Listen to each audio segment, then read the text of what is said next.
right, let's get right into it. So yesterday, I went to pick up my daughter from daycare. Picked her up. It was all good. And usually, right when I exit the parking lot, I usually go right. Once in a blue moon, when there's not too much incoming traffic, I can actually go around, go the opposite way, and go home. Is it a little bit quicker? I'm not sure. Yesterday, there wasn't as much traffic, so I was able to do the alternate route. Instead of going right, I went around and I went left. As I'm driving home with my daughter in the back, driving, green light, green light, green light, I see a biker. He's wearing like a neon, older gentleman. I think he's a senior citizen. I don't know. It happened so fast, I can't remember, but he's definitely older. He's going kind of slow when I'm driving, so I kind of brake a little bit. I can see him in my peripheral, and it's not too close, but it's a little bit. I mean, I wouldn't do it. It's not a yield. He's just trying to book it before I come. He makes it past me with a little bit of room to spare. And then what do you know? On my peripheral, I assume it's probably his wife. She's like way behind at a snail's pace. She decides to slowly go into the intersection. Now, this is not a yield. This is not where it's a green light and you stay in the middle of the lane and yield and people are walking and you wait for them to pass and then you make like a left turn. Let's say, for instance, I have one of those yields right by my house. This is two bikers. I don't know what it is. I'm not trying to be mean. I'm not trying to be judgmental, but it is what it is. For whatever reason, they thought it was a good idea to pass while cars are coming this way, and I'm one of them. So the husband made it past.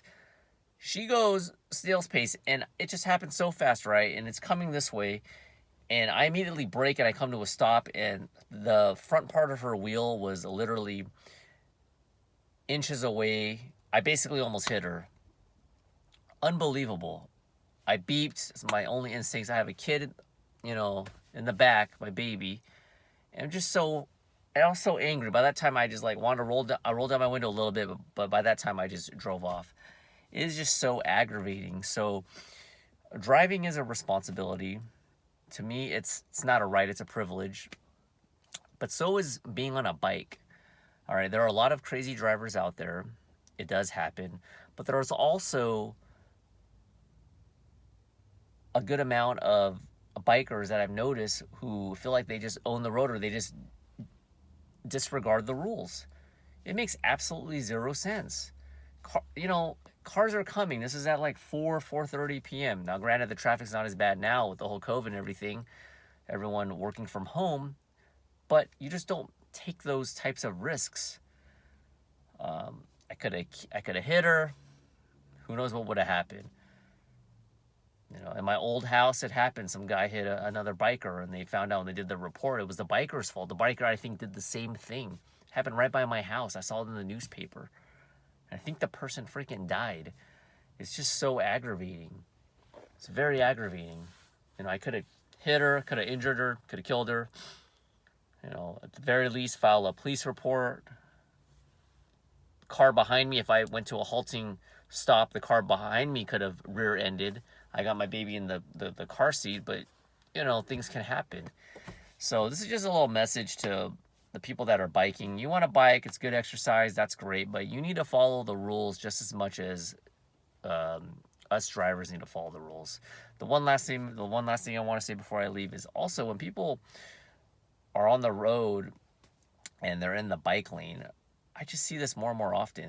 You have a certain amount of distance, space, I should say, width that you can be in the bike lane. I don't know what it is, but I see some bikers and they're biking and teetering towards the line as opposed to going more to the right towards the sidewalk. It just doesn't make sense to me. They're like teetering on that line. It's just like, why don't you move a little bit more to the right? Because when in the grand scheme of things, no matter what happens, no matter whose fault it is, I'm the one with the car, the 2,000 plus whatever pounds it is car at the minimum. I drive a small car. You're the one on the bike, so regardless of what happens, you're the one that's going to take the majority of the damage. So it's not a threat. It's the reality. So anyways, that's my time. I was pretty damn upset. It just, especially with my kid in the back, and people just have no regard. She wasn't even looking. I don't know what she was thinking. I think what happened was the husband said, "Let's go. We can make it." He went. She was way slow, and then by the time I'm coming, she's coming this way and almost got T-boned. But let me know your experiences with that. If you ever got into a close call on the road with a biker, it's just not it's not it. It's not pretty. All right, that's my time. Bye.